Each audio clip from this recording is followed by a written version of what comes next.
Panorama group, जो सोचता है वो करता है।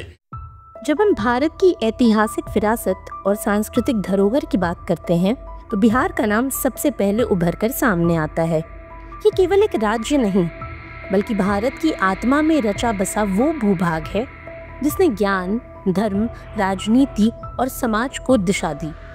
लेकिन क्या आपने कभी सोचा है कि बिहार नाम आया कहाँ से? इस शब्द के पीछे भी एक अद्भुत ऐतिहासिक और धर्म संस्कृति से जुड़ी कथा छिपी है, जो बिहार की अस्मिता को और भी गौरवशाली बनाती है। दरअसल प्राचीन भारत में बिहार को मगध जनपद के रूप में जाना जाता था। वही मगध जो 16 महाजनपदों में सबसे शक्तिशाली और प्रभावशाली माना जाता था।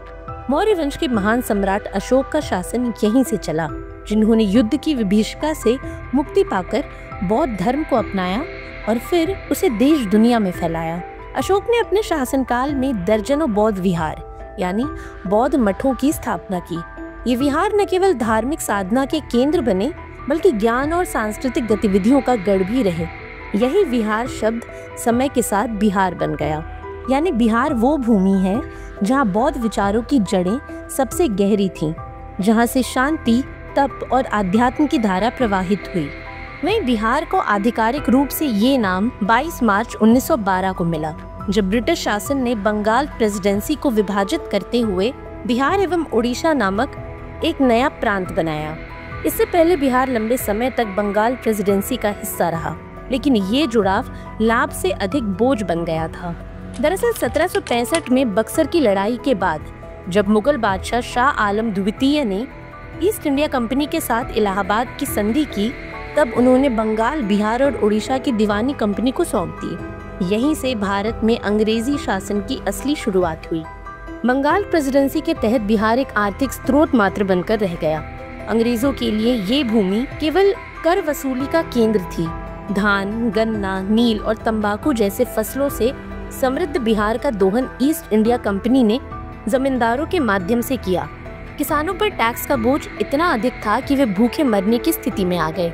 संस्कृति, शिक्षा, समाज और स्वाभिमान की कोई कद्र ही नहीं थी, क्योंकि सारा प्रशासन कोलकाता से नियंत्रित होता था। बिहार की अपनी कोई आवाज नहीं थी। उसकी पहचान बंगाल के भीतर ही खोती जा रही थी। यही उपेक्षा धीरे धीरे असंतोष में बदली। बिहार वासियों ने महसूस किया कि जब तक उनकी संस्कृति और उनकी ज़रूरतों को अलग पहचान नहीं दी जाएगी, तब तक उनका विकास संभव नहीं है।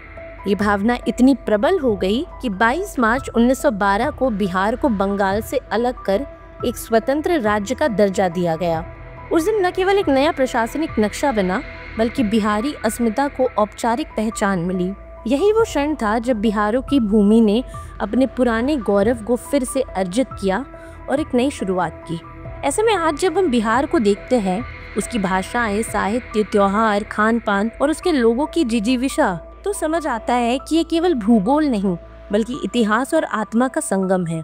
ये वो धरती है जहाँ बौद्ध धर्म फला फूला, जहाँ चाणक्य और चंद्रगुप्त जैसे राजनीतिज्ञों ने भारत को आकार दिया और जहाँ एक उपेक्षित भूभाग ने संघर्ष से अपने लिए सम्मान और पहचान अर्जित की।